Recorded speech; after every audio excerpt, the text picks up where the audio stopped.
Dear friends, the lockdown imposed by governments due to COVID-19 pandemic forced many students and teachers to go online across the world.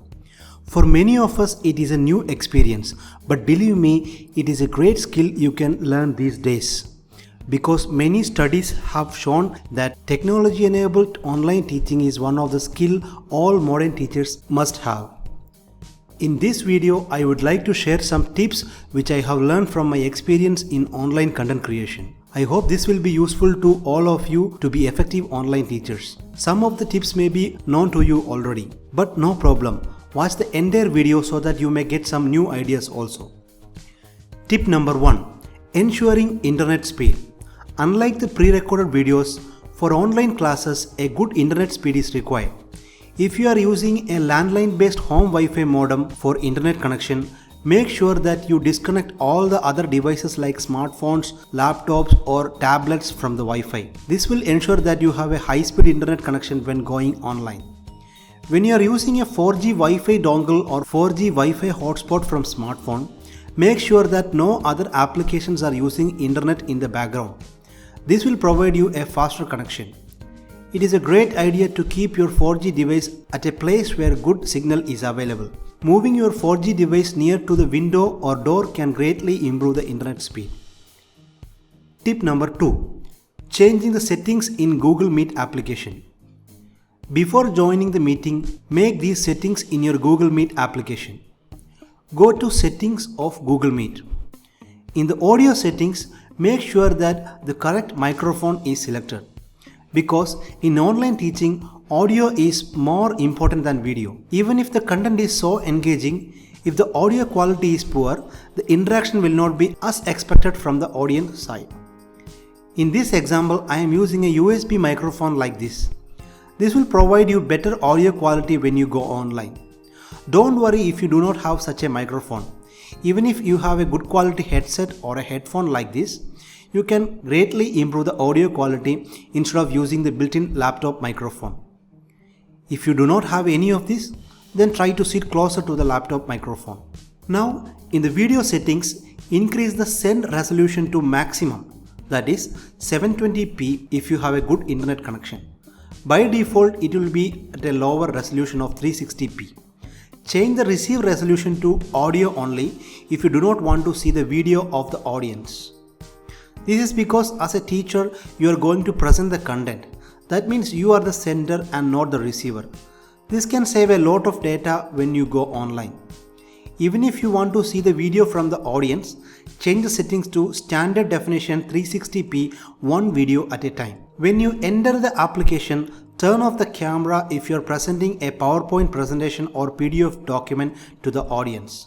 Because your camera feed will be considered as a second feed, and it will take a part of the bandwidth and the quality of the presentation will be greatly reduced. It is always better to select the option present a window than selecting the entire screen of your computer. If you would like to show the audience some animation video, it is better to play it using a web browser like Google Chrome and selecting the Google Chrome browser option in the settings. Tip number 3. A better audio-video feedback setup. When we present the PowerPoint, our Google Meet application will switch to the PowerPoint software or PDF reader, and we may not get a feedback about what is happening in the chat section or whether the audience are joining or leaving the session. It is difficult to switch between different tabs when we present a content. A better setup to solve this problem is that go online from your computer or laptop and present the content. Then join the meeting as a student using your smartphone to see whether the audio is working properly and the presentation is visible to all the audience properly. When you use both the devices simultaneously, do not forget to mute the microphone and camera of your smartphone. Otherwise, this will create feedback problem. Here we are using a smartphone as a secondary screen so that you can see if the audience are asking something in the chat section. You can see the number of audience attending the session online and how your presentation look like when it is watched from a smartphone. There will be a small delay between what you are actually saying in the mic and the feedback you receive from the smartphone. This may cause confusion when you are presenting something. Hence, it is always better to reduce the sound of your smartphone to 0 after verifying the audio functionality of your live session. Tip number 4. A better PowerPoint presentation. We know that most of the audience will be attending the live session from their smartphone. So our presentation should be compatible for mobile phone screen also. Some of the following settings in the PowerPoint can improve the visibility of the presentation in a mobile screen. Always prepare widescreen PPTs. These PPTs are useful for widescreen views. Ask your audience to rotate the mobile phone and watch the online session by keeping the smartphone horizontally. The wide PPT can be prepared by changing the slide size settings available in the Design tab of the PowerPoint. This is the difference between a wide PPT and a standard PPT seen on a mobile screen. If you are using a standard PPT, both the sides of the screen become unused. So always prepare widescreen PPTs for online presentation. Now, always put your presentation in full screen mode when you go online. This will ensure a better visibility for the audience. This is the difference between standard view and full screen view from a mobile phone screen. You can see that when you go with full screen, audience can see sentences very clearly as the size of the letters are increased. Prepare uncluttered PPTs. The better fonts for online presentations are Arial, Verdana, Century Gothic and Calibri. Even though the Times New Roman font is better for print, it is not a good font for online teaching as suggested by the experts in this field. Please make sure that the size of the fonts used in the PPTs is minimum 24 points with enough spacing between the lines. Do not throw big paragraphs or too many sentences at a time to the screen. This may divert the attention of the audience when we are talking about a point. Distribute the content over many slides by duplicating the actual slide as many times as required and providing enough font size and spacing between the sentences. Always use animation to present the content. Even if there are only 5 points on the slide, provide animation in such a way that only one point appears on the screen at a time and all the other points will be faded or not appearing on the screen.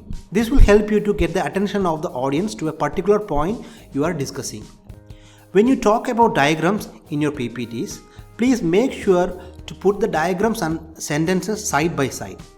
This will keep the audience to relate what you are talking about. If you put the diagrams in one slide and sentences in other slide, audience may not be able to relate the diagram and the points you are discussing. There are chances that people will get eye strain if they are continuously watching two wide screens for a long time. Because of that reason, famous content creators on YouTube are creating their background black and letters bright to avoid eye strain. You may also try changing the background color of your PPTs. Always try to use dull background color with bright letters for online sessions. Always annotate the content when you are presenting something in PowerPoint in online mode. The annotation will work only in full screen mode. If you go to the bottom left corner of the PPT, you can get color pens, highlighter and erasers to annotate your PPTs. You can use these tools to draw the attention of the audience to a particular point or a particular part of the diagram. I am using a vacuum writing tablet like this to annotate my PPTs. So I can even write some words, equations and draw diagrams along with the annotation. Don't worry if you do not have a writing tablet. You can even use your mouse to circle the content, underline or highlight or tick the contents. If you are interested to buy writing tablets, the famous companies in the field are Wacom and Huion. A cheap Chinese version is provided by the company called Wake. Tip number 5. Presenting analytical content. One of the biggest challenges in online teaching is presenting analytical content. This is because the native support of PowerPoint to insert equation is not user-friendly and very time-consuming. If your presentation contains only a few equations like this, it is better to go with PowerPoint itself with animating the equations like this. If your content is too analytical, there are 3 solutions available for you. Option 1. If you have a writing tablet, you can download any of the following free software. The free softwares are Windows Journal by Microsoft and an open source alternative of the software called Xonal. Using this software, you may write the content in the screen.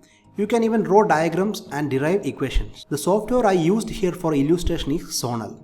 There are so many other softwares available with same capabilities, but these are the two I suggest because of its simplicity. Option 2. Prepare LaTeX-based presentation with animation. However, the learning curve of LaTeX software is steep that some people may feel that it is really difficult. But you may give a try for advanced versions of LaTeX softwares like LYX. Option 3. Presenting written content or typed content as a PDF with annotation. This is the most practical and easiest way to present analytical subject. You can write the content in a paper and scan it using your smartphone and convert that to a PDF. Now open the Sonal software I have mentioned earlier and select the option Annotate PDF and select the scanned PDF. When you open the PDF document in the software, you can annotate that with different colors. You can even type some sentences or highlight some portions of the content. Tip number 6. A better interaction. Unlike classroom interaction, the online interaction is not in real time. We are sitting at a place and the audience are sitting at other remote places. Hence, it is very important to get feedback from audience then and there. It is good to get feedback from the audience every 10 minutes. You may stop the presentation after 10 minutes and ask the audience whether the content is clear or not. You may ask some simple questions and ask the audience to type the answer to the question in the chat window. You may also show some questions in the screen and ask the audience to write the answer to the question through chat. At this point, you can use your second screen, that is, your smartphone, to check the answers through the chat. This way, you can ensure that the content you are delivering to the audience is reaching to them in a proper way. If you look at the online content in YouTube or any other platform, you can see that many of the online content presenters are talking faster than usual. This is because to get the attention of the audience without real-time feedback, it is better to talk a little bit faster. If you're too slow in talking when you go online, there are chances that the audience may be diverted to something else during the session. Tip number 7. Preparation is the key. Compared to classroom teaching, online teaching requires more preparation and planning. Once you go online, you do not have time to think or correct yourself. So planning is the key.